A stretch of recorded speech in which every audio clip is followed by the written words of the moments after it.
दर्शकबिन नमस्कार, स्वागत छ कार्यक्रम माउन्टेन संवाद। आजको माउन्टेन संवादमा हामी संवाद गर्नेछौँ चीनका विदेश मन्त्री वाङ यी नेपाल भ्रमणमा छन्। यो भ्रमण भइराख्दाखेरि नेपाल विभिन्न खाले राजनीतिक भू राजनीतिक सङ्कट र जटिलतामा फसेको छ। यता कता यो भ्रमणलाई विज्ञहरूले के रूपमा हेरेका छन् भने आर्थिक समझदारी भन्दा पनि राजनीतिक अर्थको रूपमा बुझिरहेका छन् विज्ञहरूले। र यो भ्रमण अझ भन्नै पर्दाखेरि यामसिसी नेपालको सदनबाट फागुन 15 गते अनुमोदन भएपछि यो भ्रमण भएको हो भन्ने जानकारीमा आएको छ। अहिले नेपाल एकाएक पञ्चशीलको सिद्धान्तको पनि एउटा बहस सुरु भएको छ। नेपाल पञ्चशील सिद्धान्तबाट पछि हटेको हो कि भन्ने आकलन पनि विज्ञहरूले गरिरहेका छन्। के साँच्चीकै नेपाल पञ्चशीलको सिद्धान्तबाट पछि हटिरहेको हो भन्ने प्रसङ्गमा रहेर पनि आज हामी संवाद गर्नेछौँ। त्यसगरी असंलग्न परराष्ट्र नीतिमा के नेपाल कमजोर भएको हो, हामी यो कुरामा पनि संवाद गर्नेछौँ। किन नेपालको परराष्ट्र मामिला पटक पटक प्रश्न उठिरहेको छ, हामी तपाईहरूलाई केही कुरा जानकारी गराउन चाहन्छु। जब तालिबानले अफगानिस्तानमा सत्ता कब्जा गर्यो त्यतिकै पनि नेपालको परराष्ट्र मन्त्रालयले विज्ञप्ति निकाल्यो र तालिबानको सरकारलाई हामी समर्थन गर्दैनौँ भन्यो। तर यो कुरालाई चीनले पक्षमा लियो। त्यसपछि युक्रेन र रसिया बीचको जुन द्वन्द्व चल्यो 1 महिनादेखि चलिरहेको छ, यसको पनि नेपालले युक्रेनको पक्षमा मत जाहेर गर्यो। फागुन 16 गते फेरि हिजो अर्थात् शुक्रबारको राष्ट्रसङ्घको मानवीय सहायता प्रस्तावमा पनि नेपालले युक्रेनको पक्षमा मत दिएको छ, जबकि भारत र चीन तटस्थ देखिएका छन्। यो अवस्थामा नेपाल यसरी किन अग्रसर भइरहेको छ, नेपालले यसरी युक्रेनको पक्षमा किन मत हालिरहेको छ भन्ने आज चौतर्फी रूपमा बहस सुरु भएको छ। र चीनको भ्रमण र चीनको नेपालको भ्रमण र नेपालबाट चीनमा भइरहेको भ्रमण र अमेरिकाको नेपालमा जुन किसिमको प्रभाव देखिरहेको छ, यसलाई कसरी बुझिरहेका छन् नेपालका नेताहरू, आज हामी यो पाठमा रहेर संवाद गर्नेछौँ। त्यसैगरी स्थानीय तहको निर्वाचन अब केही समयपछि हुँदैछ, यसको तयारी नेकपा एमाले कसरी गरिरहेको छ, आज हामी यो दुईटा पाठमा रहेर संवाद गर्छौँ। संवाद गर्नको लागि हामीसँग जोडिनु भएको छ नेकपा एमालेका नेता नारदमुनि राणा। अब भने आजको संवादमा उहाँलाई जोड्न चाहन्छु। तपाईलाई स्वागत छ। हस्, धन्यवाद। अब सुरुमै के प्रश्न गरे भने जुन किसिमको वाङको नेपाल भ्रमण छ, जारी छ, यो भ्रमणलाई धेरै विज्ञहरूले यामसिसी अनुमोदन भएपछि भ्रमण भएको हो र वाङको नेपालको बुझाइ के छ भन्ने कुरामा चाहिँ बढी केन्द्रित रहने भन्ने संवाद भइरहेको छ। तर नेपालमा हेर्दाखेरि आर्थिक साझेदारीको लागि भएको भन्ने कुरा चाहिँ बहस चलिरहेको छ। ठ्याक्कै के को लागि यो भ्रमण भएको जस्तो लाग्छ? पहिलो कुरा त तपाईँले नेपालको सन्दर्भमा जुन विषय उठाउन खोज्नु भएको छ, नेपाल एक स्वतन्त्र सार्वभौम सत्ता सम्पन्न देश हो। यसको आफ्नै खालको एउटा विशेषता छ। हामी दुईटा ठुला देशहरूको बिचमा पर्छौँ। उत्तरमा चाइना, दक्षिणमा भारत, एउटा ठुला शक्ति राष्ट्रहरूको बिचमा रहेको यो नेपाल यो भौगोलिक हिसाबले सानो मुलुक छ र हामी आफ्नै विशिष्टतामा, हामी नेपाली विशिष्टतामा आधारित हाम्रो देश हो र हाम्रा आफ्नै मूल्य र मान्यताहरू छन्। हामीले छिमेकीसँगका सम्बन्धहरू, हामीले अरू देशसँग गर्ने सम्बन्धहरू हाम्रो आफ्नै किसिमका छन् र नेपालको एउटा थाहै मूल्य मान्यता छ। हामीले के भन्यो भन्दाखेरि नेपालका बाह्य सम्बन्धहरू पञ्चशीलका आधारमा गर्नुपर्छ। हामी असंलग्न परराजनीति अपनाउँदै आएका छौँ। ती हाम्रा आफ्ना मूल्य मान्यता छन् र दुईटा हाम्रा सामरिक महत्त्वका हिसाबले हेर्ने भने नेपालले दुई ठुला देशको बिचमा भएको कारणले फाइदा लिन सक्नुपर्छ। र अहिले तपाईँले मैले पनि थाहा पाएअनुसार अब अहिले चाहिँ उहाँको जुन भ्रमण जोड्नुभयो तपाईँले, उहाँको भ्रमण वास्तवमा अहिले मुलुक ठुलो आर्थिक सङ्कटमा फँसेको छ। जति बेला हामी केपी शर्मा ओली नेकपा एमालेको सरकार थियो, हामीले 7% आर्थिक वृद्धि दरले नेपाल सरकारले त्यो उपलब्धिहरू जिडिपी त्यसको ग्रोथ रेट थियो। र अहिले हेर्नुभयो भने तपाईँले बैंकमा पैसा माग्न जानुहोस्, जनताले ऋण पाइरहेका छैनन्, अनि कुनै विकास निर्माणको कामहरू अगाडि बढेको छैन। अहिले मुलुक आर्थिक हिसाबले थप्प छ। हुनसक्छ त्यो विषयमा यही दौरानमा अहिले मैले पनि थाहा पाएको अहिले जुन चिनिया विदेश मन्त्रीको नेपालको भ्रमण छ, नेपाल अहिले ठुलो आर्थिक सङ्कटमा जिलिँदै गएको, फस्दै गएको त्यस्तो खालको अहिले देखिएको कारणले सायद मलाई लाग्छ त्यो हिसाबले अब चाइनाको विदेश मन्त्रीको नेपाल भ्रमण त्यो हुनसक्छ। र यद्यपि त्यो बिचमा अब आर्थिकका हिसाबले विकासका दृष्टिकोणले अथवा अहिले BRI पनि जोड्ने कुरा भइरहेछ, अथवा तपाईँले अघि MCCको कुरा छोड्नुभयो, MCCका पाटोहरू हुन सक्लान्। तर समग्रमा नेपालले हाम्रा छिमेकी राष्ट्रहरूसँग अथवा अन्य राष्ट्रहरूसँग लिन सक्ने जुन फाइदाका विषयहरू छन् त्यो विषयमा नेपाल गम्भीर भएर कुन कुन देशहरूसँग हामीले आर्थिक सम्बन्धहरू जोडेर जाने, विकासका कुराहरू जोडेर जाने या कूटनीतिक कुराहरू जोडेर जाने, या नेपाललाई र नेपाली जनतालाई राष्ट्रको जनताको हित र राष्ट्रको हित हुने विषयलाई ध्यानमा राखेर हामीले आर्थिक सम्बन्धहरू, विकासका सम्बन्धहरू या कूटनीतिक सम्बन्धहरू या अन्य सम्बन्धहरू, सांस्कृतिक सम्बन्धहरू जोड्न जरुरी हुन्छ। होइन कि कुनै मान्छेको अनुहार हेरेर, कुनै देशको साइज हेरेर, कुनै देशका अब व्यक्तिगत सम्बन्धका आधारमा नेपालको सम्बन्ध हुनु हुँदैन। हामीले के भन्यो भन्दाखेरि अहिलेसम्म नेपालमा, तपाईँलाई म भन्छु, नेपालको अहिलेसम्म परराष्ट्र नीति थिएन, विदेश नीति थिएन। जुन मान्छे परराष्ट्र मन्त्री बन्यो या प्रधानमन्त्री बन्यो, व्यक्तिगत नीति बनाएर नेपालको सम्बन्ध जोड्न खोजिएको थियो। तर अहिले म धन्यवाद दिन चाहन्छु नेकपा एमालेको सरकारलाई, केपी शर्मा ओली प्रधानमन्त्री हुँदा परराष्ट्र मन्त्री प्रदीप गेवाली हुनुहुन्थ्यो। र म एउटा अन्तर्राष्ट्रिय सम्बन्ध समितिको सदस्यको नाताले हामीले सरकारलाई दुईवटा कुरामा निर्देशन गर्यौँ। हाम्रो विदेश नीति खोइ त, नेपालको नीति हुनु पर्यो। मन्त्री, कुनै मान्छे विदेश मन्त्री अथवा परराष्ट्र मन्त्री बन्यो, उसले आफ्नो धारणा बोल्ने होइन, देशको धारणा बोल्ने हो। देशको धारणा बोल्दाखेरि यो व्यक्तिको हो, त्यो डजन्ट म्याटर होइन। देशको भाषा बोल्ने, हाम्रो नीतिको भाषा बोल्ने, विधिको भाषा बोल्ने, कूटनीतिको भाषा बोल्ने, तर यहाँ नेपालमा त्यो थिएन। र हामीले त्यो दबाब दिएपछि, अन्तर्राष्ट्रिय सम्बन्ध समितिले दबाब दिइसकेपछि नेपालको एउटा सन्तुलित परराष्ट्र नीति, हामी कुनै पनि देशसँग, अब हाम्रो त नीति नै थियो, छैन कसैसँग वैरभाव, छैन कसैसँग हाम्रो दोष होइन त हाम्रो नीति नै बनायो नि होइन। अब हामीले कसैसँग झगडा पनि छैन, नेपालले कसैसँग धेरै सेना बनाएर झगडा गर्ने स्थिति पनि छैन, आणविक भट्टी उत्पादन गरेर हामीले आणविक हतियार तयार गर्न पनि सक्दैनौँ। त्यस कारणले हाम्रो के हो भन्दाखेरि हाम्रो नेपालको परराष्ट्र नीति सन्तुलित हुनु पर्यो, ब्यालेन्समा हुनु पर्यो। कसैलाई माया गर्ने, कसैलाई काकापाका गर्ने, एउटालाई चिडाउने, एउटालाई त्यो गर्ने, त्यस्तो खालको हुनु हुँदैन। हाम्रो सबैसँग सुमधुर सम्बन्ध के का आधारमा, सार्वभौमसत्ता, राष्ट्रिय अखण्डता, नेपाली स्वाधीनताको आधारमा र हाम्रो पञ्चशीलको सिद्धान्त त्यही भनेको छ भने पञ्चशील सिद्धान्तको आधारमा हाम्रा परराष्ट्र नीतिहरू सन्तुलित हुनुपर्छ भनेर नेपाल सरकारले ढिलै भए पनि नेपालको एउटा परराष्ट्र नीति जारी भयो। तर त्यो नीति जनादेश सरकारले बनाएको नीति, केपी शर्मा ओली नेकपा एमालेको सरकारले बनाएको परराष्ट्र नीति अहिलेको परमादेशी सरकारले पालना गर्नेको देखिएन। हो, त्यसो हुनु हुँदैन, यो दुर्भाग्यपूर्ण कुरा हो। तपाईँले के जोड्यो भने, तपाईँले अघि जोड्नुभयो BRI को संवाद हुन सक्ने सम्भावना प्रचुर छ तपाईँले भनिराख्दाखेरि, तर धेरै विज्ञहरूले के भनिरहेका छन् भने यो पूर्व निर्धारित भ्रमण होइन, MCC अनुमोदन भएपछिको आकस्मिक भ्रमण हो। यसलाई आर्थिक भन्दा पनि राजनीतिक हिसाबले हेर्नुपर्ने बाध्यता नेपाललाई छ भन्ने बहस चलिरहेको छ। यसलाई कसरी लिनु भएको छ? यो वास्तवमा BRI को विषय त अलिक MCC भन्दा पनि MCC को जति बेला चर्चा सुरु भयो नेपाली जनहरूमा, नेपालमा, त्योभन्दा अगाडि त BRI को कुरा त उठेको हो नि त। त्यति बेला अहिलेको पाटो यो होइन र भन्ने कुरा आएको होइन।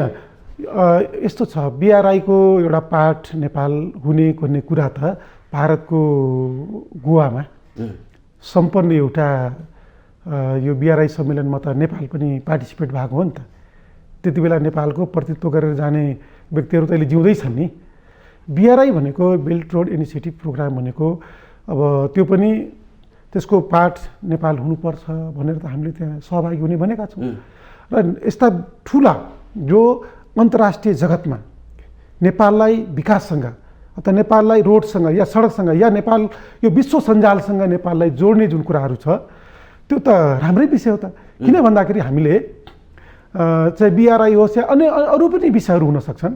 तपाईँको IT को सेक्टरमा हुन्छ, प्रविधिको क्षेत्रमा हुनसक्छ, टुरिज्मको सेक्टरमा हुनसक्छ, यो त बेल्ट रोड, यो रोडको कुराहरू छ, या अन्य सेक्टरमा, सबै सेक्टरमा नेपाललाई संसारसँग जोड्ने कुरा त नराम्रो होइन नि त, राम्रो कुरा हो। तर त्यो जोड्दाखेरि चाहे BRI या MCC या अन्य कुनै प्रोजेक्टहरू हो यदि जोडिन्छ नेपालसँग भने अब नेपालले त्यसको नेपाल र नेपाली जनतालाई नेपालको सार्वभौमसत्ता, नेपालको राष्ट्रिय अखण्डता, नेपालको स्वाधीनतालाई एक नम्बरको केन्द्रभागमा राख्नुपर्छ र जनहित छ कि छैन, नेपालीहरूको हित हुन्छ कि हुँदैन र सिङ्गो मुलुकलाई फाइदा हुन्छ कि हुँदैन त्यो कुरालाई केन्द्रभागमा राखेर लिन हुने कि नहुने यस्ता कुराहरूमा व्यापक होमवर्क गर्ने, एक्सर्साइज गर्ने र यो सर्वदलीय सहमति जुटाउने। हामी कहाँ चलन कस्तो छ भन्दाखेरि पहिला खुसुक्क साइन गर्ने अनि सहमति जुटाउन प्रयास गर्ने।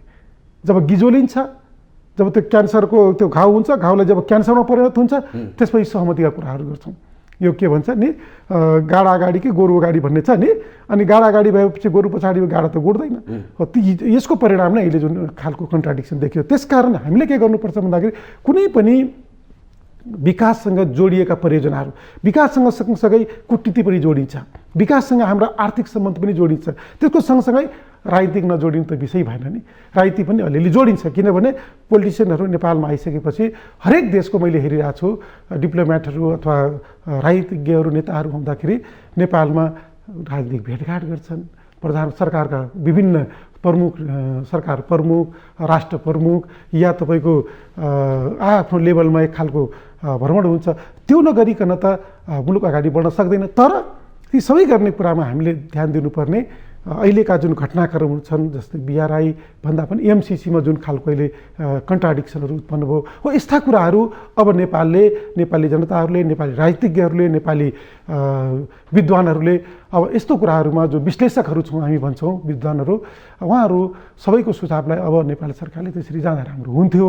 तर घटनापछि घटना घटनापछि घटना अहिले सरकारले पाठ सिकिरहेको छैन। जस्तै तपाईँले MCCमा त्यत्रो कन्ट्राडिक्सन भयो, अहिले युक्रेनको कुरामा नेपाल सरकारले संयुक्त राष्ट्रसङ्घको महासभामा कुनै पनि सर्वदलीय सहमति छैन, छलफल छैन, सुटुक्क गएर कसैको दुईटा देशको बीचको झगडामा नेपाललाई किन जबरजस्ती होमिनु? यो त हाम्रो असंलग्न परराष्ट्र नीतिको खिलाफमा छ, विरुद्धमा दुईटा देश वार छेडिरहेछ अनि हामी कुनै देशको पक्षमा भोट दिने के हैसियतले हामीले भोट दियौँ? न हाम्रो छिमेकमा छ, न हामीलाई कुनै प्रभाव पार्छ। तर त्यो हतारो भयो भन्ने तपाईँहरूको हतारो नि त बिल्कुल गलत भएको छ। त्यो युक्रेनको पक्षमा मतदान गर्नु भनेको हो, हामी लोकतन्त्रवादी राष्ट्र हो नेपाल, हामी लोकतन्त्रमा विश्वास गर्छौँ, कानुनमा विश्वास गर्छौँ, संविधानमा विश्वास गर्छौँ, जनतामा विश्वास गर्छौँ। तर त्यहाँको लोकतन्त्र खतरामा छैन नि। त्यहाँको जो राष्ट्रपति छ जेलेन्स्की रले त्यहाँको जनतालाई दमन गरेको छ भने छुट्टै पाटो भयो। मानवाधिकार, राष्ट्रियता, स्वाधीनताको कुराहरू त्यहाँको जनताले त्यहाँको जनता र त्यहाँको सरकार विरुद्धको लडाइँ होइन नि त। त्यस्तो भयो भने नेपालले लोकतन्त्रको पक्षमा बोल्ने एउटा पाटो हुनसक्छ। तर दुई देशको वार छेडिरहेको छ, त्यो वारमा कुनै पक्ष कुनै देशसँग म यसो भन्दै गर्दा रुसको पक्षमा गर्नुपर्छ भने होइन। हामी त हाम्रो नीति नै के छ भन्दाखेरि असंलग्न परराष्ट्र नीति भएकोले कुनै पनि देशको त्यसमा हामी हस्तक्षेप नगर्ने, तटस्थ बस्नु पर्छ। बाबा नेपालको उत्तरमा रहेको चाइना तटस्थ बस्न हुने, दक्षिणमा रहेको त्यत्रो ठुलो भारत तटस्थ बस्न हुने, नेपाल जस्तो देशले के को आधारमा किन के स्वार्थका लागि, म भन्छु के स्वार्थका लागि नेपालले पक्ष र विपक्षमा मतदान गर्ने? हामी तटस्थ बस्नु पर्थ्यो। हाम्रो नीति नै के हो भन्दाखेरि वारमा पहिलो दोस्रो विश्वयुद्धमा नेपाल संलग्न भएन नि त। हामी त असंलग्न परराष्ट्र नीति, कुनै पनि देशको विवादमा हामी नपर्ने, हाम्रो कुनै लिनुदिनु पनि छैन, कुनै सम्बन्ध पनि जोडिया छैन, कुनै हाम्रो त्यहाँबाट बेनिफिट लिने अथवा नोक्सान हुने, यो त नोक्सान हुने काम मात्रै भयो। यो मुलुकलाई तेस्रो विश्वयुद्ध यदि भयो भने जबरजस्त रूपमा मुलुकलाई तेस्रो विश्वयुद्धमा होमिने लैजाने काम अथवा नेपाललाई जोड्ने काम यो परमादेशी सरकारले गर्यो। यो खेदजनक छ, दुर्भाग्यपूर्ण छ, यो गलत हो। अब यही अन्यलताका बीच न नेपाल सरकारको कुनै तयारी थियो र वाङ यीको नेपाल भ्रमण आकस्मिक भयो। आज सारै नेपाली जनतालाई कन्फ्युजन छ, अन्यलता छ, किन भ्रमण भयो, के को लागि भयो? धेरैको बुझाइ के छ भने MCC कारणले गर्दा यो भ्रमण भएको हो, त्यसमा खास नेपालको तयारी पनि थिएन भन्ने कुरा पनि संवाद चलिरहेको छ। ठ्याक्कै के हो तपाईँहरूको बुझाइ? यो पहिलो कुरा त मलाई लाग्छ आर्थिक विकासको मुद्दा लिएर उहाँ नेपाल आउनुभएको मैले सुनेको विषय हो। अब नेपाल सरकारले पक्कै पनि छिमेकी देशका मन्त्रीहरू आउँदाखेरि नेपाल सरकारले कि त आमन्त्रण गर्छ कि उहाँहरूले आउने इच्छा जाहेर गर्यो नेपाल सरकारले कूटनीतिक माध्यमबाट पर्मिसन दिएको हुनुपर्छ, या त नेपाल सरकारले बोलाएको हुनुपर्छ। जसरी विदेश मन्त्री आउँदा यताको विदेश मन्त्रीले या कुन विषयमा आउनुभयो त्यो नेपाल सरकारलाई बढी थाहा होला। र नेपाल सरकारमा अब नेपाललाई वास्तवमा हामीले धेरै वर्षपछि नेपालमा चिनिया राष्ट्रपतिको भ्रमण भयो, त्यो पनि प्रभावशाली ट्रान्जिट गरेर उहाँले नेपालमा केही समयका लागि आउनुभयो, धेरै वर्षपछिको। र कहिलेकाहीँ यो बिरलै घटनाहरू हुन्छ नेपालको सन्दर्भमा कुरा गर्दै जाँदा। स्टेट काउन्सिलर पनि हुन्, हो स्टेट काउन्सिलर पनि हुन्, तर त्यस्तो बिरलै हुन्थ्यो। मैले यो किन जोडेँ भन्दाखेरि केही वर्ष अगाडि 2-3 वर्ष अगाडि हाम्रो चिनिया राष्ट्रपति पनि नेपाल आउनुभयो होइन। त्यसको कतिौँ वर्षपछि भन्ने कुरा जोड्थेँ मैले मिडियामा नै हेरेँ। धेरै वर्षपछि चिनिया राष्ट्रपतिको भ्रमण भयो र यो त हाम्रो लागि त खुसीकै विषय हो नि। दुई देशको विदेश मन्त्रीहरू नेपालमा आउनु केवल राजनीतिक भेटघाटको हिसाबले मात्रै हेऱ्यो भने फेरि अन्याय हुन जान्छ।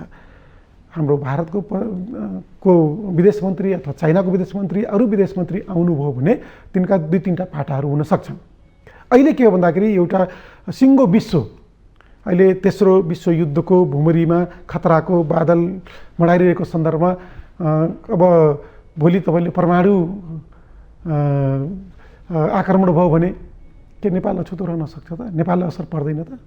त्यो कोरोना भाइरस कहाँ बनेको त्यसले संसारभरि दुःख दिइरहेछ। भोलि तपाईँको परमाणु न्युक्लियर वार अथवा त्यस्तो प्रहार भयो भने त हामी अछुतो रहन सक्दैनौँ। त्यस कारण त्यसको बारेमा पनि हामी छिमेकी राष्ट्रहरूको विषयमा त्यो पनि एउटा चासो हुनसक्छ। किन भन्दाखेरि दुईवटा देश तटस्थ बस्ने, नेपालले भोट गर्ने कुरामा सायद एउटा त्यो पोलिटिकल लेभलबाट, डिप्लोमेट लेभलबाट त्यो विषय पनि हुनसक्छ। अर्को चाहिँ त्योभन्दा पनि मलाई लागेको विषय, अहिले विदेश मन्त्री नेपाल आउनु उहाँको एउटा विकासको एजेन्डा र आर्थिक एजेन्डा पनि हो। महत्त्वपूर्ण मैले तपाईँहरूको मिडियाबाटै थाहा भएको, उहाँ आर्थिक एजेन्डा लिएर नेपाल आउनुभएको छ। त्यो किन भन्दाखेरि अहिले मुलुक नेपाल आर्थिक रूपले एकदमै सङ्कटपूर्ण अवस्थाबाट नेपाल गुज्रिरहेको छ। केही दिनपछि तपाईँ हेर्नुहोला नेपालमा कर्मचारीले तलब पाउने अवस्था आउँदैन, मजदुरले तलब पाउने अवस्था नरहन सक्छ, ठेकेदारले काम गरेको पैसा भुक्तानी नपाउने अवस्था हुनसक्छ। किनभने अहिले ब्याङ्कमा आफूले जम्मा गरेको पैसा त ब्याङ्कले दिइरहेको छैन। कुनै जनताले, कुनै उद्योगिक व्यवसायले आफूले जम्मा गरेको पैसा त ब्याङ्कले 2 दिन 3 दिन अगाडि जानकारी गराउनु है भन्छ। भने आर्थिक अवस्था कहाँ छ हाम्रो? कहाँ पुगिसक्यो हामी? त्यस कारण अहिले के छ भन्दाखेरि आर्थिक रूपले नेपाल यति खोक्रो भइसकेको छ र तपाईँले देखिराख्नु भएको छ यो सस्तो लोकप्रिय बजेटका नाममा होइन, नेकपा एमालेको सरकारले ल्याएको बजेटलाई प्रतिस्थापन गरियो र अहिले कुनै पनि त्यस्ता विकास निर्माणका ठुला आयोजना सुरु भएका छैनन् र मुलुक अहिले यसरी धराशायी हुँदैछ कि अब मलाई लाग्छ केही दिनपछि अब जनताले उपचार पाउने कुराहरू, सुविधा पाउने कुराहरू, विकास गर्ने कुराहरू, त्यसपछि आर्थिक उन्नति गर्ने कुराहरू, नयाँ कार्यक्रमहरू सुरु गर्ने कहीँ पनि तपाईँले देख्नु भएको छ? केही पनि छैन नि। त्यस कारण यो विषय पनि सरकारले सायद त्यो हिसाबले पनि सरकारले आर्थिक एजेन्डामा जोडेको हुनसक्छ।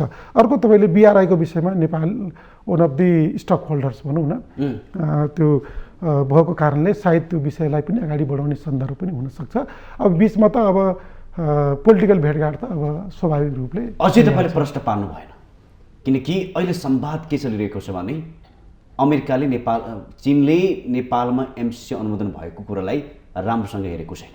अर्थात् अहिले चीनको कोही प्रतिद्वन्दी छ भने त्यो अमेरिका मात्रै हो र अमेरिकाको नेपालमा उपस्थितिलाई चीनले राम्रो मानेको छैन भन्ने संवाद चलिरहेको छ। यो हो कि होइन? र यो कुरालाई बुझ्नलाई वाङ नेपाल प्रवेश गरेका हुन् भन्ने संवाद चलिरहेको छ। अब हामीले MCCसँग वाङलाई जोड्ने कुरा गर्दा त अलिकति नराम्रो होला कि, किनभने MCC को विषय उठ्नुभन्दा अगाडि त अब चिनिया राष्ट्रपति आउँदा त त्यति बेला त MCC त जनताले थाहै पाएका थिएनन्। त्यस कारणले मलाई के लाग्छ भन्दाखेरि यो एउटा कूटनीतिक सम्बन्धका नियमित भ्रमणहरू पनि हुन सक्छन् है, सक्छन् मात्रै है, त्यो होला भन्ने त्यो स्वाभाविक पनि हो दुई देशको बिचमा। र अर्को के हुनसक्छ भन्दाखेरि अब MCC त हामीले यो 15 गते पास गऱ्यौँ नि त, फाल्गुनको 15 गते पास गऱ्यौँ, तर चिनिया राष्ट्रपति त्योभन्दा अगाडि आएर जानुभयो। अहिले त उहाँको अब स्टेट के अरे काउन्सिलर अब विदेश मन्त्री आउनु भएको छ भनेपछि त यो के हो भन्दाखेरि अब जसरी चाइना अमेरिकाले चासोका साथ निकै चासोका साथ एमसिसीलाई अब सरकारले त तपाईँले लाजमर्दै कुरा देख्नुभयो, तमासा देख्नुभयो होइन। प्रधानमन्त्रीहरूले देशको प्रधानमन्त्रीले आफू मार्फतको एमसिए नेपाललाई यो हामी 15 गतेभित्र पास गर्छौँ भन्ने पुष्पकमल दाहाल प्रचण्ड कुनै हैसियत नभएका मान्छेले प्रधानमन्त्रीहरूमा दुईटै हस्ताक्षर गरेर लभ लेटर लेखेको त देख्नुभयो। हामी 15 गतेभित्र तपाईँको एमसिए नेपाललाई, यो कस्तो लाजमर्दो कुरा छ भन्दाखेरि कुनै कार्यालय प्रमुखले त्यहाँको सुब्बा खर्दारलाई म यो यति म काम गर्छु भने जस्तै देशको प्रधानमन्त्रीले आफ्नो मार्फतको संस्थाको एमसिए नेपालको मिलेनियम च्यालेन्ज एकाउन्टको अफिसलाई पास गर्छु भनेर लेख्ने एउटा कमिटमेन्ट त कति लाजमर्दो कुरा हो। एउटा त्यो विषय हो। अर्को के भयो भन्दाखेरि यहीसँगै जोडेर अब यो एमसिसीलाई पास गर्नको लागि मलाई प्रेसर छ, दबाब छ भन्नुभयो उहाँले है। अनि कसको दबाब छ भन्दाखेरि अघि तपाईँले भने कि मुलुकको दबाब छ, जसको परियोजना त्यसको दबाब छ।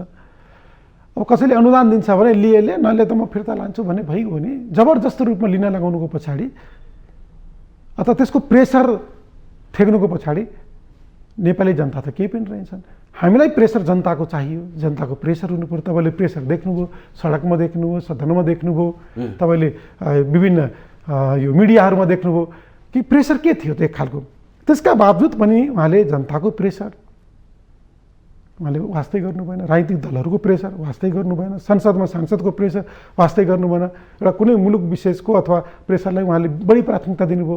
यद्यपि यो विकास परियोजनाको रूपमा सरकारले यसलाई संसदबाट अनुमोदन त गरायो। हाम्रा विरोधका बावजुद नेकपा एमालेको सदनमा हाम्रो विरोध, तपाईँलाई थाहा छ योभन्दा अघिल्लो सेसन र यो सेसन दुईटै सेसनमा हाम्रो विरोध जारी थियो। हाम्रा केही मागहरू थिए, प्रतिपक्षका केही महत्त्वपूर्ण मागहरू थिए। प्रतिपक्षलाई जसरी संसदीय मूल्य मान्यताबाट संसदलाई अगाडि बढाउनु पर्ने कुरा थियो, गैर सांसदहरूलाई हाजिर गराउने कुरा थियो, यी सबै कुराको हामीले नियमित विरोध गर्दै आइरहेका थियौँ। त्यही बिचमा षड्यन्त्रपूर्वक ढङ्गले 2075 माघ 25 गते चलिरहेको सेसनको प्रस्ताव त्यही सेसनमा समाप्त भयो। त्यसको मूल्य शून्य भइसक्यो, औचित्य समाप्त भयो। त्यो मैले होइन, प्रतिनिधि सभा नियमावलीको नियम 65 को उपनियम 3 ले भन्छ कि चालु अधिवेशनमा पेश भएका प्रस्तावहरू छलफलमा आएन भने स्वतः निष्क्रिय हुनेछ, भनेपछि त्यसको भ्यालु जिरो हुनेछ। पुनः छलफलमा ल्याउनु पर्यो भने दर्ता गर्ने, टेबल गर्ने, बल्ल छलफल गर्ने। यहाँ के गरियो भन्दाखेरि मृत्युशय्यामा मसानघाटमा पुगेको प्रस्तावलाई त्यही मिति कोड गरेर फेरि उहाँहरूले यो त केपी शर्मा ओली, युवराज खतिवडाको पालामा दर्ता भएको त्यही प्रस्ताव हामी टेबल गरेको भन्छन्। यो के भन्दा षड्यन्त्रपूर्वक ढङ्गले जबरजस्त रूपमा प्रतिपक्ष दललाई जोडेर र हाम्रो विरोधका बावजुद, हामी सदनमा विरोध, हाम्रा आफ्नै किसिमका मागहरूका विरोधका बावजुद टेबल गरेर उहाँले पास गर्नुभयो, तमासा देखाउनु भयो। त्यसकारण यहाँ मैले जोड्न खोजेको विषय के थियो भन्दाखेरि हामी राष्ट्रियता र नेपाली जनताको हितलाई एक नम्बरमा राखेर अब लिने कुनै पनि विकासे परियोजना छ त्यसमा सरकारले व्यापक होमवर्क गर्ने। मैले धेरैचोटि भने तपाईँको विभिन्न मिडियामा यिनै ज्ञानेन्द्र बहादुर कार्की अर्थमन्त्री हुँदाखेरि साइन गरेका हुन्, हस्ताक्षर गरे, सम्झौता गरेका हुन् एमसिसीसँग, र यिनै शेरबहादुर देउवा प्रधानमन्त्री हुनुहुन्थ्यो। तर पछि विरोध भइसकेपछि 12-13 बुँदा स्पष्टीकरण पाऊँ भनेर एमसिसी नेपाललाई लेख्नुभयो। अर्को सरकारले गरेर अर्कोले स्पष्टीकरण सोद्धाखेरि मिल्थ्यो त्यो, किनभने उहाँले गर्नुभयो हामीले अस्पष्ट छौँ, स्पष्ट पारी पाऊँ भनेर। तर यहाँ के भइदियो भन्दाखेरि आफैले सम्झौता गर्ने अनि आफैले स्पष्ट पारी पाऊँ भन्दाखेरि लाजमर्दो कुरा। नेपालका मिनिस्टर कस्ता खालका मन्त्री छन् नेपालमा, कि नपढिकन गरे हुन् त, कि खन्चटमा बन्दुक राखेर गराएको हो त, कि भन्नु पऱ्यो म अङ्ग्रेजी जान्दैन, नेपाली जान्दैन, मैले नपढेँ, उहाँले ल्याउनु भयो टेबलमा राख्नु, मैले सानो भन्नु पऱ्यो, गल्ती भयो भन्नु पऱ्यो। त्यसकारण यस्ता लाजमर्दा कुरा नेपालले गर्नु हुँदैन। नेपालको तर्फबाट जोसुकै होस् एबिसिडी प्रधानमन्त्री, तर नेपालको साख जोगिने, नेपालको मान इज्जत प्रतिष्ठा, नेपालको स्वाधीनता, नेपाल राष्ट्रियता, नेपालको अखण्डता, यी सबै कुरालाई हामीले मध्यनजर गरेर अगाडि बढ्यौँ भने नेपालले यो लाजमर्दो हरकत गर्नु पर्दैन थियो। फेरि मैले तपाईँलाई एउटा घटनाक्रम जोड्न चाहेँ। फागुन 6 गते कहिले पनि नबोल्ने चीनको परराष्ट्र मन्त्रालयका प्रवक्ता वान ओएन बिङले विज्ञप्ति निकाल्दै के भन्यो भने यदि नेपाली जनताको समर्थनमा छ भने सहयोग त्यो मान्य हुनेछ, यदि छैन भने त्यो चीनलाई स्वीकार्य हुने छैन भनेर विज्ञप्ति निकाल्यो। बाध्य भएर, सम्भवतः बाध्य भएर फेरि आकस्मिक अहिले चीनको नेपालमा भ्रमण छ। त्यो कुनै पूर्व निर्धारित थिएन। यो घटनाक्रम हेर्दाखेरि त चीनले एमसीसी परियोजना नेपालमा चाहेको जस्तो देखिँदैन हेर्दाखेरि, र अहिले आकस्मिक भ्रमण गर्नुपर्ने आवश्यकता के थियो र जुन कुनै नेपालको तयारी पनि थिएन। अब यो तपाईँले पटक पटक एमसीसीसँग उहाँको भ्रमण जोड्नुभयो होइन। अब मलाई ठ्याक्कै त्यो विषयमा भन्नुपर्दा उहाँलाई नेपाल सरकारले बोलाए या उहाँले आफ्नो नियमित तपाईँले प्रश्न पारिदिनु भएन नि त? होइन नेपाल होइन, अब त अब मलाई त अब त्यो ठ्याक्कै नेपालको पनि तयारी देखिँदैन हेर्दाखेरि। होइन, अब यस्तो हुनसक्छ, त्यही त नेपालमा आउँछन् भने यो विषय त हामीले सरकार पक्षलाई सोद्धा राम्रो हुन्छ।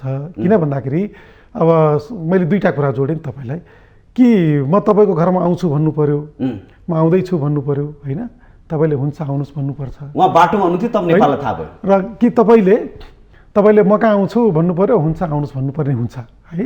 अब यहाँ अब फेरि उहाँ त कुनै चान्चुन व्यक्ति त होइन, चाइना चिनिया विदेश प्रभावशाली नेता पनि हुन्, मन्त्री पनि हुन् होइन। र उहाँको त एउटा विभिन्न देशहरूसँग सम्बन्ध बनाउने कुरा, सम्बन्ध जोड्ने कुरा, सम्बन्धलाई सुमधुर बनाउने कुरा अथवा प्रगाढ बनाउने कुरा त विदेश मन्त्रीकै नै हुन्छ। अब हामी कहाँ परराष्ट्र भन्छौँ, उता विदेश मन्त्री भन्छन्। जहाँ जहाँ नेपाल विपक्षमा देखिएको छ त्यहाँ चाहिँ नि चीन पक्षमा देखिएको छ हेर्दाखेरि। यी सबै घटनाक्रम हेर्दाखेरि किन भेटो भन्ने कुरामा मात्रै अब दुईवटा कुरा भयो। मैले अब या त नेपाल सरकारले बोलाए या उहाँले म नेपाल आउँछु होइन, हाम्रा केही पेन्डिङ प्रोजेक्टहरू अब छन् त, पेन्डिङ प्रोजेक्टहरू धेरै पेन्डिङ प्रोजेक्टहरू छन्।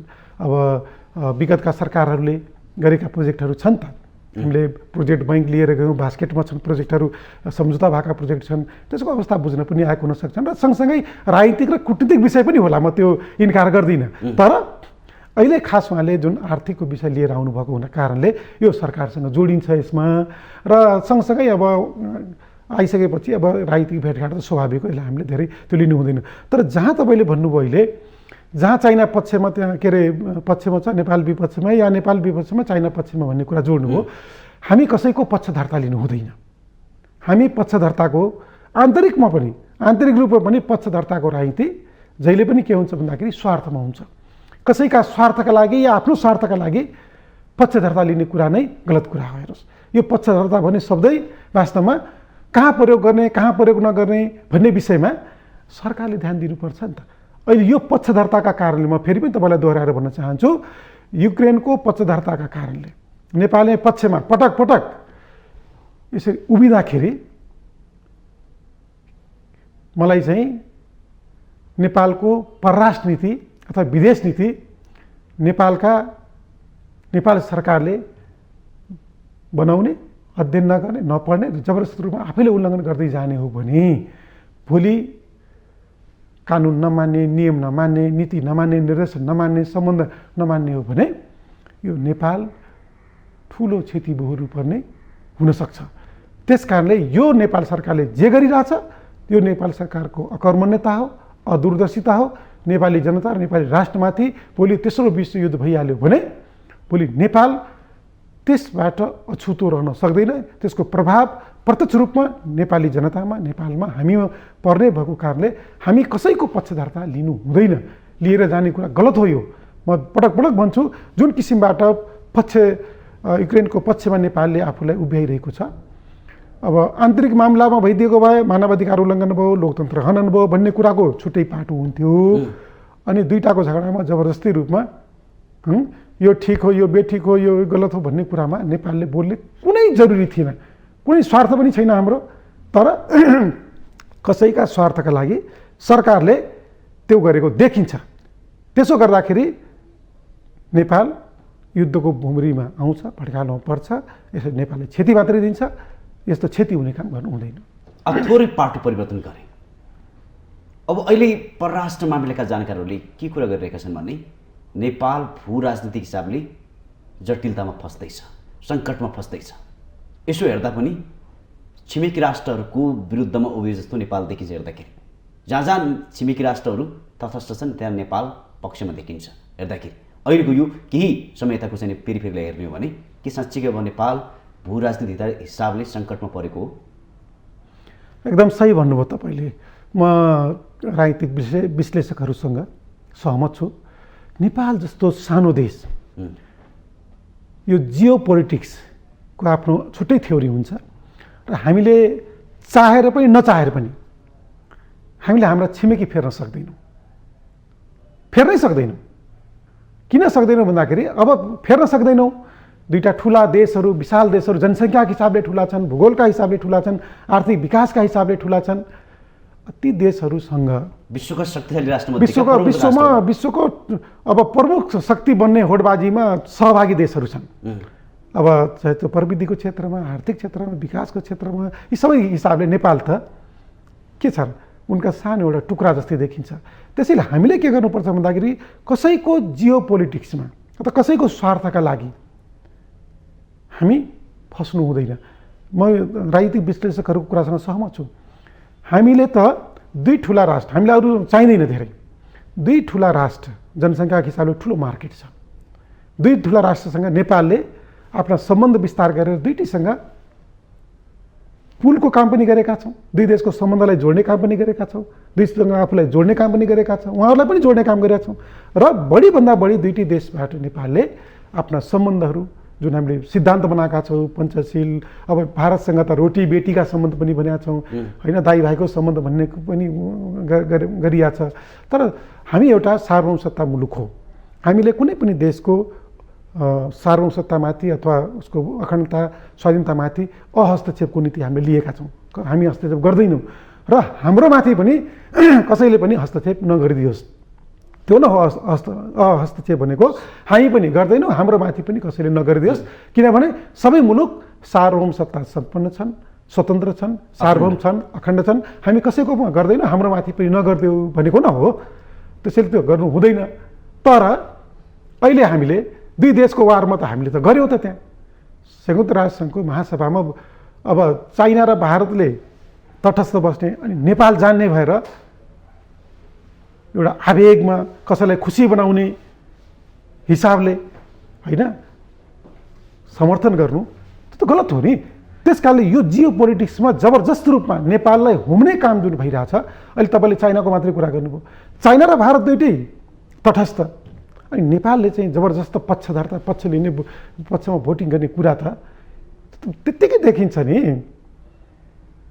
त्यो त यो मुसाले म हात्तीसँग लड्छु भने जस्तै हो नि त, हात्तीलाई तर्साउँछु भनेर त्यसरी गर्न पाइएन नि, त्यसो गर्नु हुँदैन। अब एक हप्ताभित्रको दुईवटा घटना जोड्छु मैले तपाईँलाई। गत शुक्रबार अमेरिकाको सैनिक विमान नेपालको अन्तर्राष्ट्रिय विमानस्थलमा अवतरण भयो। उसले भने कि दूतावासको लागि कूटनीतिक सामग्री ल्यायो जुन कार्गोबाट ल्याउन सकिन्थ्यो, किन पर्मिट दियो भनेर त्यो पनि बहस सुरु भयो। फेरि हिजो अर्थात् शुक्रबार राष्ट्रसङ्घको मानव अधिकार सहायतालाई लक्षित गर्दै प्रस्ताव अघि सारी युक्रेनकै पक्षमा चाहिँ नेपालले फेरि मत गर्यो। त्यहाँ पनि भारत र चीन उपस्थित भएन। यो घटनाक्रम हेर्दाखेरि त एकपछि अर्को नेपालले किन अग्रसर भएर चाहिँ काम गरिरहेको छ? अहिलेको सरकारको सबभन्दा ठुलो उपलब्धि, यसलाई म अकर्मण्यता भन्छु। तपाईँसँग यस्तो संवाद नगर्नु पर्थ्यो, अदूरदर्शिता। तर यो बाध्यताको कारणले तपाईँले सोध्नु खोज्नु। तपाईँले बहुत राम्रो कुरा गर्नुभयो। अहिलेको सरकारले, मैले भने नि, यो जनमतबाट बनेको सरकार होइन, यो जनताको सरकार होइन, यो राष्ट्र राष्ट्रियताको हितको लागि बनेको सरकार होइन, यो कसैका लागि कम्फर्टेबल भइदिनका लागि कम्फर्टेबल सरकार मात्रै हो। यो अपवित्र गठबन्धन हो। यो संविधान, कानुन, लोकतन्त्र अनुसार बनेको सरकार होइन। तपाईँले देख्नुभयो नि, नेपालको संविधानले सर्वसम्मत रूपले पास गरेको नेपालको नक्सा, जो चुच्चे जोड्ने काम गर्यो, लिम्पियाद्वारा लिपुले कालापानीको चुच्चे जो भन्छौँ आजकल, जोडेको नक्सा केपी शर्मा ओली सरकारमा हुँदा हामी सदनबाट सबैले सर्वसम्मत पास गऱ्यौँ।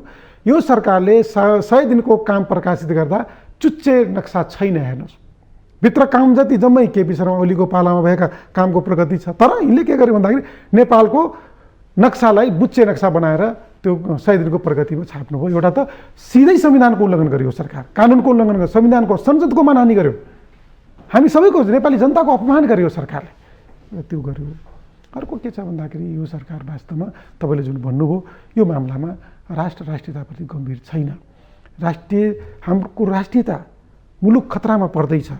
अब तपाईँले अघि जोड्नुभयो बडा राम्रो प्रसङ्ग कि त्यो विदेशी प्लेनहरू, सैनिक विमान भनौँ न, सैनिक विमानहरू अब नआउने भन्ने होइन, नेपाल सरकारसँग सहमति गरेर यो पर्पजका लागि, पर्पज के हो त उनको? खतराको पर्पज हो कि सुरक्षाको हो कि, या उनीहरूले अब आफ्ना कुटनीतिक केही सामानहरू ल्याउँदाखेरि पनि सरकारले जानकारी पाउनु पर्यो नि त। तपाईँ भारतमा जानुहोस् या अरू मुलुकमा जानुहोस्, नेपालको 1 किलो चामल दाल लान पाउँदैन। चेक हुन्छ, त्यहाँ क्वारेन्टाइन चेक हुन्छ, खाना योग्य छ कि छैन, यो खाद्य हो कि होइन, यसको के मिसिया छ के छ, त्यसो गरेर बल्ल इन्ट्री हुन्छ। अब विमान जस्तो कुरा नेपालमा आउँदाखेरि नेपाल सरकारले थाहा पाउनुपर्छ, यो कूटनीतिक मर्यादाभित्र पर्छ। ठिक छ, नल्याउन पाउने होइन, हामीलाई यो सामान चाहिएको छ, नेपाल सरकारलाई पहिला नोटिस दिने। यो अमेरिकाको सैनिक विमानको कुरा मात्रै गरे होइन, जुनसुकै नेपालमा भएका कूटनीतिक नियोग, राजदूतावासहरू या काउन्सिलरहरू या जुनसुकै निकायहरू होस्, नेपालमा उहाँहरूले गर्ने गतिविधिको बारेमा ती नेपाल सरकारले थाहा पाउनै पर्छ। यदि त्यो थाहा छैन भने त्यसरी अदृश्य रूपले नेपाल सरकारलाई थाहा नहुने किसिमले नेपालको राष्ट्रियतामाथि, नेपालको सिङ्गो मुलुकमाथि या जनतामाथि भोलि ती विमानमा के सामान आयो, अब तपाईँलाई अहिले भन्नुभयो, अब हामीले त देखेकै छैनौँ, चेक नेपाल सरकारले चेक गरेको गरेन, त्यो विमानमा को आएका थिए, व्यक्तिको चेक भयो कि भएन, त्यसपछि के पर्पजका लागि आएका थिए, त्यसमा संवाद गर्नै चाहेको छैन सरकारले। त्यही त भन्छु, यो सरकारको अकर्मण्यता हो, यो त कम्फर्टेबल हो भनेको, यो कम्फर्टेबल सरकार हो, यो अरू कसैका लागि कम्फर्टेबल भइदिएको। तपाईँले सोध्नुभयो भएन किन यो विमान र के को लागि, कुन प्रयोजनको लागि? मैले अघि पनि तपाईँले जोडेँ, यदि कूटनीतिक सामग्री थियो भने कार्गो प्लेनबाट पनि आउन सक्थ्यो। सही कुरो हो, कार्गोबाटै ल्याउने हो, सामान ल्याउँदाखेरि कार्गोबाटै ल्याउने हो। तर नेपाल लागि तपाईँले भन्नुभयो नि त, यो त कस्तो छ भन्दाखेरि कम्फर्टेबल सरकार भएकोले मैले के बोल्दा कम्फर्टेबल हुन्छ कि कसैको लागि बोलिदिँदा, जसरी युक्रेनको पक्षमा बोल्दा कम्फर्टेबल भयो, कसैको पक्षमा त्यो विमान आयो, सैनिक विमान आयो होइन, नेपाल सरकारले बोलेन अनि कम्फर्टेबल हो। यो त कम्फर्टेबल हो जसको लागि पनि, त्यस कारणले नेपाली जनताको लागि कम्फर्टेबल हुनु पर्यो। कुनै विदेशी दात्री निकाय, देश या मुलुक या अरूका लागि कम्फर्टेबल होइन। तर यो सरकार नेपाली जनताको लागि, नेपाली राष्ट्रको लागि, नेपाली राष्ट्रिय हितको लागि, हाम्रो सार्वभौमसत्ताको लागि कम्फर्टेबल नभएको कारणले यो सरकारको सबभन्दा ठुलो अकर्मण्यताको यो परिदृश्य हो, यो परिणाम हो। यो यस्तो हुनु हुँदैन, यो नेपालमा ठाडो हस्तक्षेप हो। यस्तो हस्तक्षेप कुनै पनि देशले नेपाल जस्तो सार्वभौमसत्ता मुलुकमा गर्न पाइँदैन। अब भोलि तपाईँको अब कुनै जासुसी यन्त्रहरू लिएर आए कि, कुनै तपाईँको अरू आणविक हतियारहरू लिएर आए कि, नेपाल सरकारले सोध्नै नपाउने, चेक गर्नै नपाउने, सिधै सैनिक प्लेन आउने, यस्ता कुराहरूले वास्तवमा हाम्रा छिमेकीसँगका सम्बन्धलाई यसले सपार्ने होइन, बिगार्ने काम गर्छ। त्यस कारणले हामीले आउँदाखेरि यो पर्पजका लागि आउँदैछौँ, आउन पाइयो, तर सामान यो ल्याउन पाइयो, तर त्यो ल्याउँदाखेरि नेपाललाई अथवा हाम्रा अरू सम्बन्ध बिगार्ने किसिमका उपकरणहरू, सामानहरू या हाम्रा त्यस्ता खालका गतिविधिहरू नेपालको परराष्ट्र नीतिभित्र नपर्ने भएको हुनाले यो सरकारले परराष्ट्र नीतिलाई बास रद्दी टोकरीमा राखेर आफ्नो व्यक्तिगत नीतिका आधारमा मुलुकलाई विवादमा तान्ने काम, विवाद ल्याउने काम गरिरहेको कारणले अहिले चाहिँ यो सरकार वास्तवमा निकै मुलुकलाई समस्यामा, त्यो अघि तपाईँले भनेको भू राजनीतिमा जकेल्ने कामहरू, जबरजस्त रूपमा जोड्ने कामहरू गर्दैछ। यो नेपालको लागि ठुलो खतराको विषय हो। त्यसो भए अब हामी पञ्चशीलको सिद्धान्तबाट पछि हटिरहेका छौँ र त्यसरी असम्म राजनीतिमा चुकिरहेका छौँ भन्ने बुझाइ तपाईँको? यो सरकार तिनटै कुरा, तपाईँहरूको पनि भूमिका देखेन, तपाईँले सरकारलाई भन्नु पर्थ्यो। किन हामीले भनिराखेकै छौँ नि, म आज पनि भन्छु तपाईँलाई यो गलत हो। अब म अलिकति बाहिर पनि बसेर हाम्रो पार्टीले पनि अस्ति यस्ता कुराहरू नेपाल सरकारको जानकारी बिना हुनु हुँदैन भनेर त हाम्रो पार्टीका प्रमुख नेताहरू बोलिराख्नु भएकै छ। र यो के हो भन्दाखेरि यो सरकारले यी सबै कुराहरू अघि तपाईँले उठाउनुभयो, हाम्रा परराष्ट्र नीतिहरूका जुन मूलभूत मूल्य र मान्यताहरू छन् त्यो त्याग्दै गइरहेको छ, छोड्दै गइरहेको छ। यदि हामीले ती सबै छोड्यौँ भने नेपाल ढिलो चाँडो भूराजनीतिक पेरिफेरीमा आउँछ र नेपाल ठुलो समस्यामा फस्छ र नेपाल भोलि ल्याबोरेटोरी हुन्छ, क्रीडास्थल हुन्छ। भोलि नेपाल एउटा अरू देशहरूको प्रयोगशालाको रूपमा प्रयोग हुँदै जान्छ। त्यसबाट नेपाललाई जोगाउनुपर्छ। त्यसको लागि जोगाउनको लागि एउटै माध्यम के छ भन्दाखेरि अब को निर्वाचनमा जनताले परमादेश रोज्ने कि जनादेश रोज्ने, हामी ठ्याक्कै परीक्षाको घडीमा छौँ।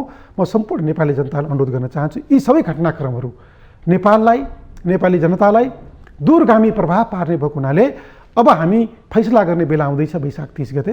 अब हामी विकास, समृद्धि, आर्थिक विकासका इस्यु र मुलुकलाई एउटा समृद्ध बनाउने दिशातर्फ लैजाने, लोकतान्त्रिक जनादेशलाई रोज्ने कि मुलुकलाई ध्वंसमा लैजाने, आर्थिक रूपले छेदविच्छेद गर्ने, मुलुकलाई द्वन्द्वमा लैजाने र मुलुकलाई जबरजस्त रूपमा युद्धमा घुम्ने र आफ्ना नेपालका जुन मूल्य मान्यताहरूलाई सबै बिर्सिने, संवैधानिक, कानुनी, वैदेशिक सम्बन्धहरू सबैलाई बिर्सेर जाने शक्ति र जुन यो ध्वंसात्मक शक्तिसँग हामीले आफ्नो मत जाहेर गर्ने भन्ने अबको लडाइँ चाहिँ जनादेश र परमादेशकै हुने भएको हुनाले नेपाली जनताले यता यो जनादेशको पक्षमा जान्छन् भन्ने कुरामा हामी विश्वास गरेका छौँ।